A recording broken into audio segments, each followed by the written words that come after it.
Welcome back to another conversation with Carl. Ever wonder if the noise in your house is a ghost or just a creaking house? Today we're going to take a deeper dive with forensic psychologist Brian Laythe. But before we begin the conversation, I want to remind you to subscribe if you have not already done so. Brian is the director of the Institute for Study of Religious and Anomalous Experience and the managing editor of Scientific Exploration. He's also the co-author of the book Ghosted, Exploring the Haunting Reality of Paranormal Encounters. Welcome, Brian Laythe, to the conversation. Thank you very much for having me, Carl. What is a ghost, and are they Oh, real? well, ghosts are, if we're dealing with the research, ghosts are some kind of real, right? One of the kind of frameworks we need to put in a conversation like this is an understanding that there are people throughout history who have had paranormal experiences. And there are several journals devoted to studying those people for the last 140 years. And there's really two different debates, right? I don't think anyone would debate that people have had ghostly experiences. That would be contrary to the data.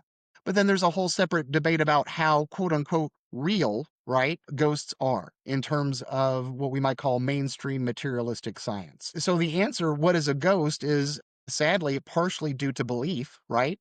How do you interpret a ghost? But then there are the psychological variables involved in haunting experiences, as well as the anomalous experiences that people have, all that come together. Is there a ghost in my apartment right now? I'm sitting in New York City. Is there a ghost swirling around? Uh, Maybe. How would you know? If I called you up and I said, I hear a creaking sound at night and you're going to come in here and look for a ghost, or what would you do? Actually, you're leading into a very important distinction. One of the emphasis that my colleagues and I place is the understanding that human psychology has belief systems, right? We're raised in a culture, we're raised in an area that leads to us having certain assumptions that we rely on. And then there is the phenomena that we interpret. Right. And that's not unique to hauntings. If you think about it, that's every aspect of our life. If you go on a date and you don't have a lot of experience in dating, you might misinterpret the signals that your partner's giving to you, right? The same is true with hauntings. We've created standardized scales for a variety of what people would call haunt phenomena. Everything from I've had a sensed presence to things are turning on and off by themselves to I actually saw an apparition or I heard voices or I even saw objects moving or break. But depending on your belief system, you may not interpret that as a ghost, or you may, based on your beliefs, interpret that as a different type of potential ghost or spirit or discarded entity. Or if you're a diehard skeptic, you might work really, really hard to find an explanation for how these supposedly anomalous occurrences occurred. I showed up and I said to you, I'm hearing noises in my apartment. What would you do? Uh, I am personally very much a believer, right? But the point is, I'm a scientist. So my job is to rule out alternative, right, explanations. So if I was actually going to do a in-depth field investigation of your location, we'd look for sources of those noises first. We would look for animals. We would look for loose floorboards. We would look for rats, mice, et cetera, et cetera. And if those noises persisted and were obviously spooky enough, then we might have a case to say, okay, maybe there's something extra going on here. Well, what happens if you have a mouse and you could have a mouse and a ghost? You're right. You're absolutely right. And you bring up another important point. A lot of times people will try to make a dichotomy. It's either all explainable or all not explainable. It's either, the person is mentally ill or there may be, anomalous phenomena occurring. And you're right. In real life, there can absolutely be both at the same time. I mean, you could also be mentally ill as well, and there could Yep. also be a ghost.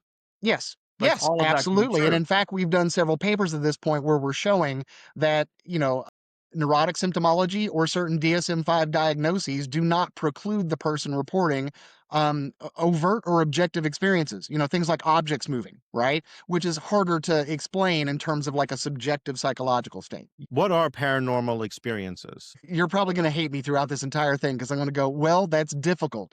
The Mm, terms are not well defined, right?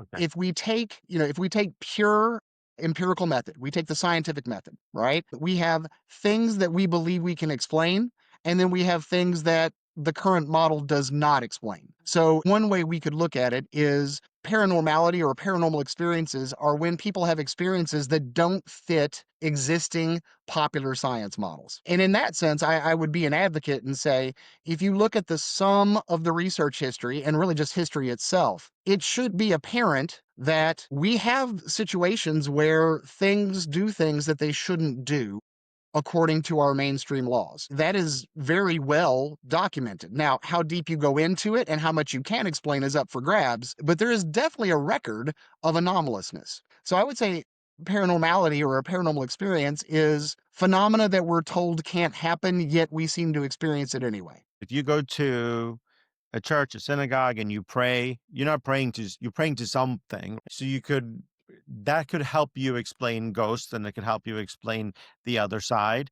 Do you believe that there is, or have you got evidence that there is another side, there's the other side after we pass? There is, well, okay, so I want to be careful how I answer this. And again, I want to make clear in my personal beliefs, I am absolutely a believer, but I'm old school about science. I understand that it's a method, it has limits, and there's no such thing as a scientific finding which represents absolute proof. Anyone you ever bring on this podcast that claims so is not doing their job as a scientist because you literally can't get that from the methods and the math that we use. That having been said, yes, there's a fair amount of body of literature with near death experiences, coming back from the dead, reincarnation cases, information where spirits supposedly know things they can't know that would suggest there is some form of persistence. And there's also studies that suggest there's not. So there's evidence for and against. And that's a problem with science because when you say religion can explain things, I'm all about that. I agree.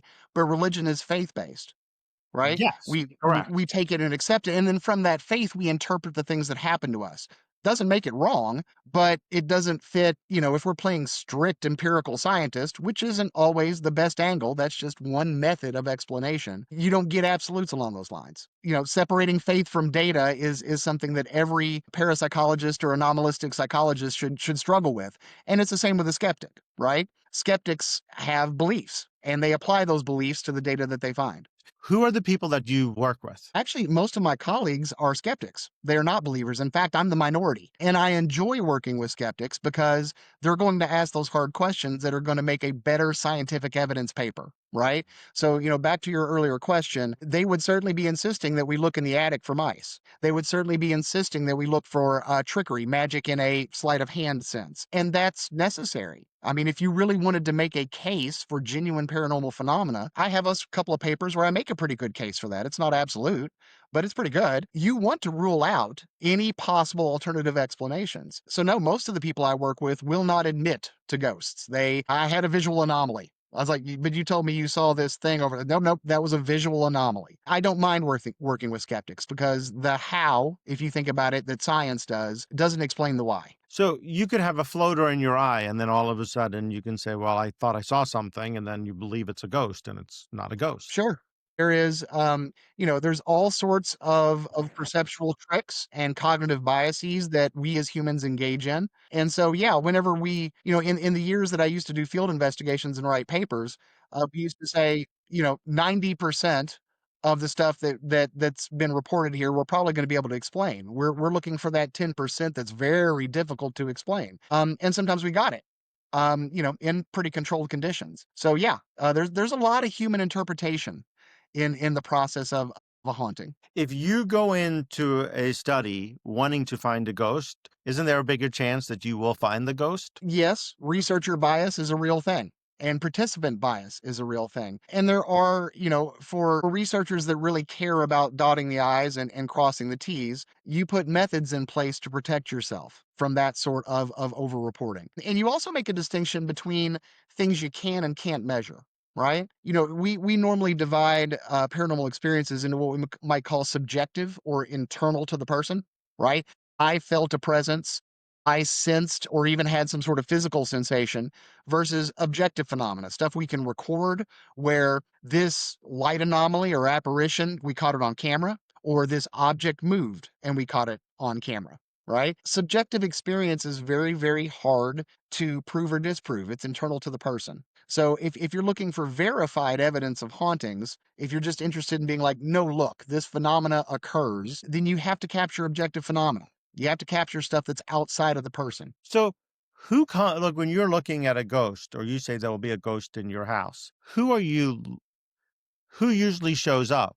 Or are these people, like when you say that since you are a believer, you go to someone's house, you see it, they prove to you that there's a ghost there. What is the ghost doing in the house? It again, it depends. In my experience, right, without moving to theology or esoteric interpretation, when you have a site that legitimately produces anomalous phenomena, and they're out there, they're kind of rare, but they're out there, and sometimes that's a residential location, somebody lives there, or occasionally you will run into places that charge that really do seem, when you put them through all the ropes and look for trickery and everything else, they produce weird stuff. The point is, though, you end up, if you kind of break this down to interpretation versus experience, right? What did they see versus what they interpreted? You may only find one or two events that are anomalous. Let's say I'm looking at a table and an ashtray moves by itself 2 or 3 feet. I've only seen that a few times, but I have seen objects move by themselves.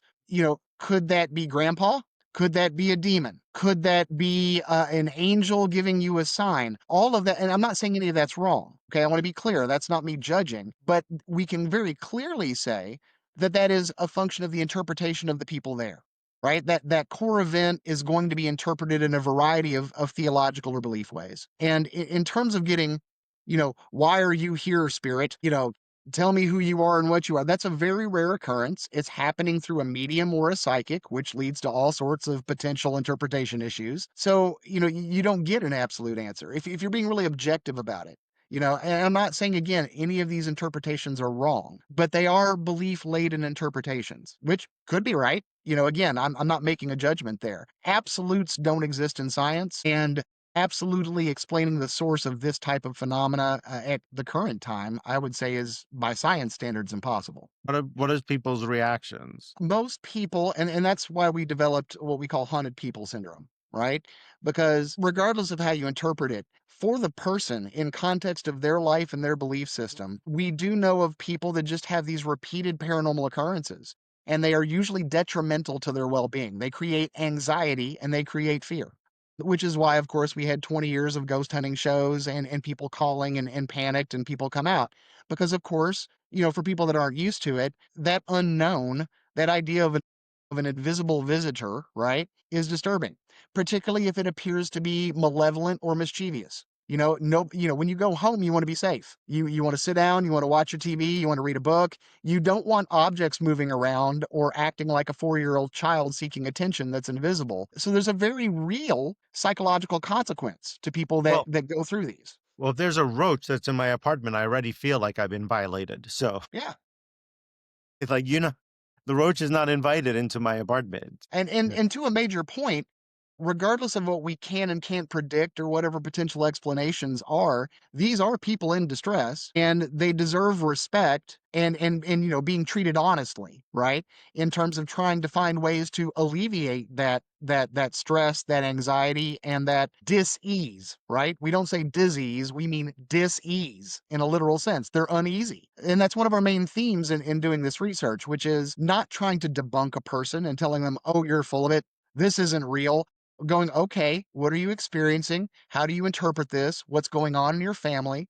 What's going on in your life as a result of this? And how can we meet you where you are to give you better functioning, right? In almost a clinical psychology sense. Do you find when you work with people, you debunk a lot of this, or do you work and find that you are proving that there is a ghost? Well, there is a difference between trying to prove anomalous phenomena, right? That's kind of one branch. And then looking at the environment, traits, people, and conditions that we know accurately predict haunting experiences. So, depending on who we're talking with or who we're asked to consult with, our goal may not be to prove anything. Our goal may just be to document the conditions of the individual and try to give them sound psychological advice with respect to their belief system to make them feel better. It's rare that people want us to fully debunk. There is such a thing as people very much glamming onto the idea that their house is haunted.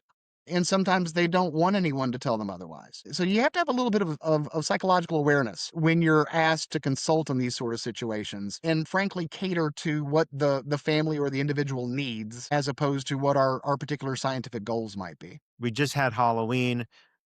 and the day after that was the Day of the Dead. Do you find more ghosts that come around at this point, or do you find that it happens all year? You know, odd here's some odd data. There's a couple of traditions that don't stack up. In terms of hauntings only occur at night, well, no, phenomena occurs during the day as well.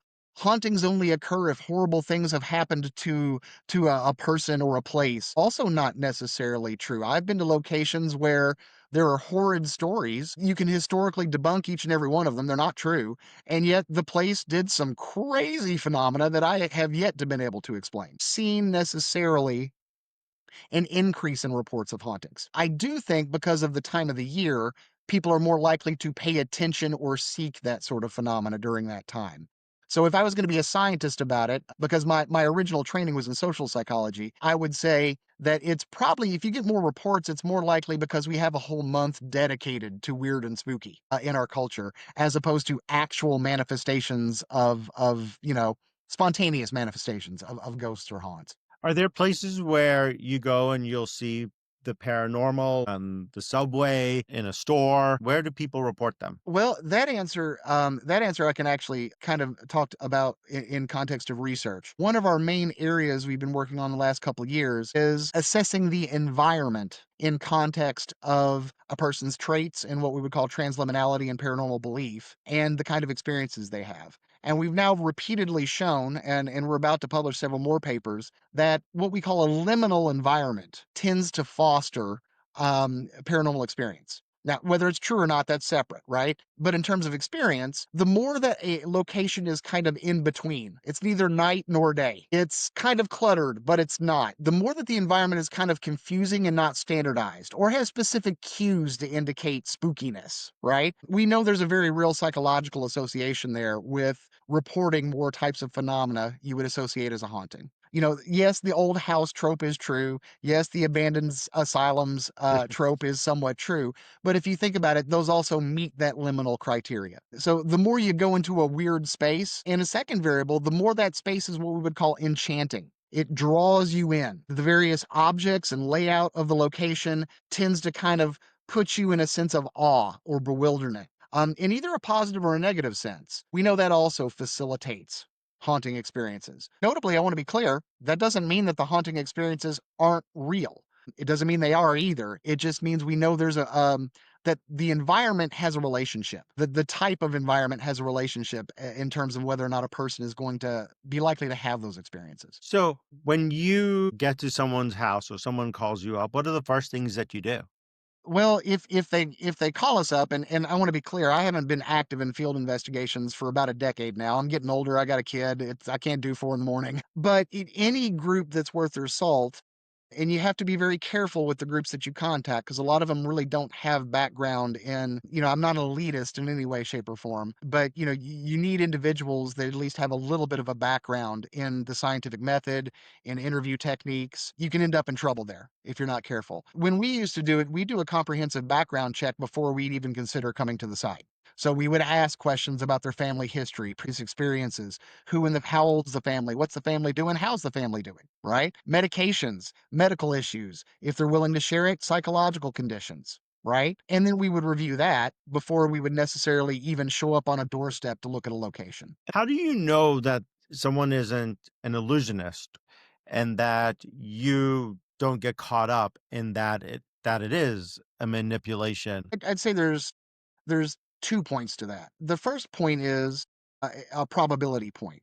Just because something can occur, we do have to look at the overall probability of it occurring in the environment, right? So, what is the probability of me going to a rural location in a random state and a person with roughly an associate's degree of less of education happens to have a hobby of magical practice, sleight of hand practice, and wants attention so much that they're going to start putting in the time and the investment to spend money to rig this location and then subsequently call out to people so that they can come and investigate and fool them, without a YouTube channel, without a social media presence, right? There are motivations for trickery, right?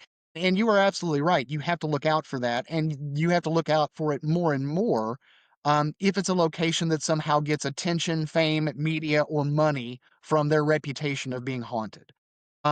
But with residential locations, that probability is relatively low. And when relatively low, I'd put it at 1 over 500,000, maybe worse, right? Also, keep in mind, good magical trickery is a skill set you have to be invested in. You know, Yeah. if you're gonna do good card tricks, you got 150 hours of practice just doing those few card tricks. So there's not a lot of motivation for it to occur. I'm not saying it can't. Yeah. And then my second point to that is we check for the obvious stuff, right? If an object moves, the first thing you do is look for wires, pat the bed, look, just search the area up and down where it occurred for obvious trickery. Does that mean I'm magic proof in terms of sleight of hand or some sort of a magical trick I'm not aware of? Absolutely not. But you do at least go through the motions. You do the best you can with it. Do you, when you only believe when you see a camera, because or you're videoing, right? And Yes. if I would go to my, just say I wake up at 3 in the morning, I put the cup on the table, and I forget that I put the cup on the table, and then the next morning I come there and I'm like, how did the cup get there? Like that can happen. Yes, it can. And in fact, they refer to it as either proactive or retroactive memory interference. It's a mainstream cognitive psychology effect. Elizabeth Loftus made it famous with Witness for the Defense way back when. However, and that is very much a variable. That's something we would look into, right? We would not necessarily say my coffee cup disappeared or appeared once, like, oh Lord, it's haunted, right? You have to take the sum of the events. At the same time, that effect can be overused. When you look at the original research, memory interference, where we take memories from the present and move them backwards or backwards and move them to the present, tends to occur most frequently with memories that are distant, say 10 or 15 years back, right? And they don't occur frequently. They're made to be like, oh, it can happen all the time. By memory, forgive me if I'm wrong on the percentage, it's maybe about a 10% effect. It's not something that happens all the time. It's something that can happen. Its probability of occurrence is not super high. So yes, that's a real variable you should control for, but you'll see a theme in our conversation. You have to be accurate about the probability of it occurring. And you never take one piece of evidence in a situation like this as comprehensive proof of anything. You grab all of it and put it together. If you go to Roswell, New Mexico, they say that the aliens have come there. Do you look at this differently? Because no one understands how those cornfields get the way they get. Yeah. Could this be a Um, ghost? Could this be an alien?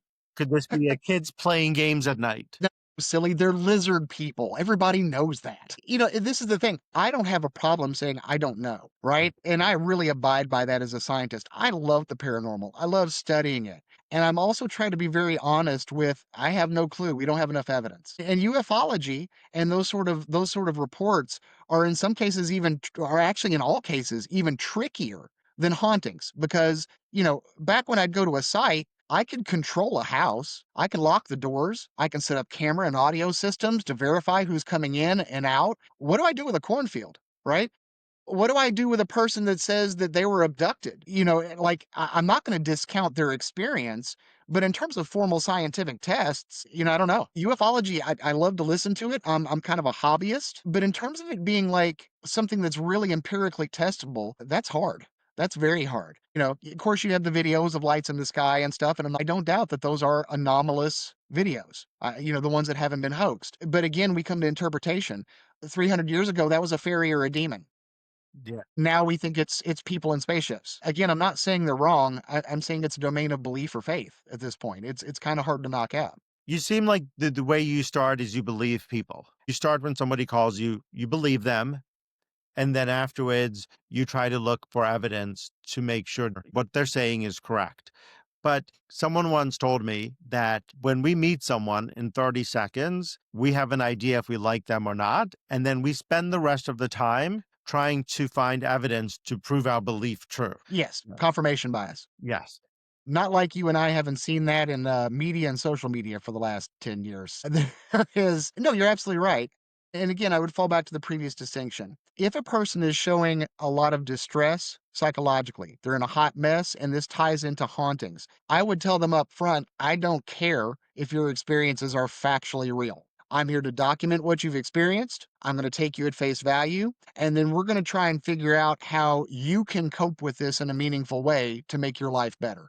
End of story. Now, if someone says, I want you to prove or disprove that this house is haunted because I don't like the idea that it's haunted and I'd be happy if you debunked it, I'll be like, okay, let's get out all the equipment and let's go to town. I am not a licensed clinical psychologist. I do have several that work for me, but I do hold to research ethics. And part of those ethics are I'm not going to intrude on someone that has invited me in and try and break down their belief system or cause them problems. If I get invited to a situation where it's about them and their well being, that's how we're going to treat it and that's how we're going to assess it. If I get called into an environment where I really want to know the nuts and bolts of this phenomena, okay, we're going to take that approach.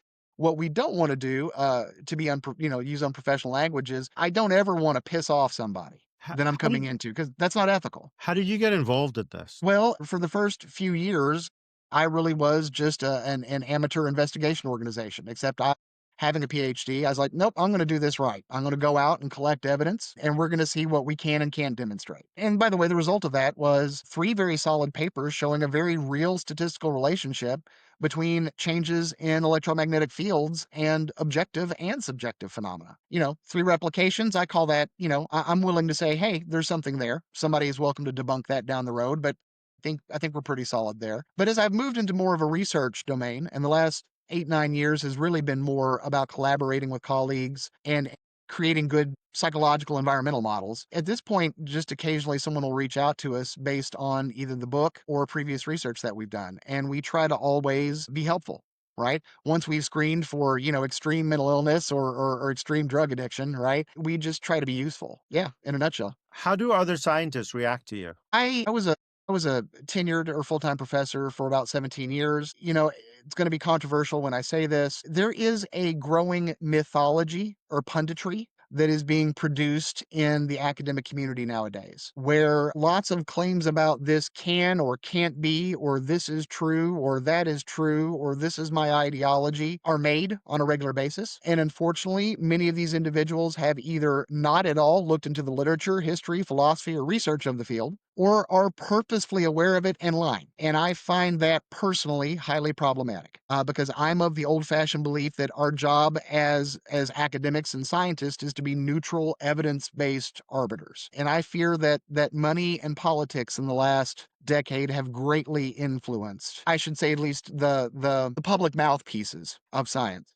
How has social media played into this? Uh, you know, Again, having a social psychology background, human beings are designed to kind of make judgments on an either or basis. Whereas science is based on probabilities and a Bayesian likelihood model. So it makes sense when you write a 40-page paper that took a year that you're going to have two or three catch snippets that you're going to produce. And of course, if there's a grant or it's a pharmaceutical agency with a lot of money behind it, you're going to want to pitch that perspective. The problem is that in that process of pitching, you don't say it works this well to this extent, or given X, Y, and Z, this is what we found. You tend to go, this is the case, this is excellent, this is true, all of which are violations of the mathematical and scientific process. And what are you working on right now? Right now, we are working on a detailed online survey where we're trying to use what we would call enchanted and disenchanted pictures to facilitate an enchanted environment while people take ESP tests.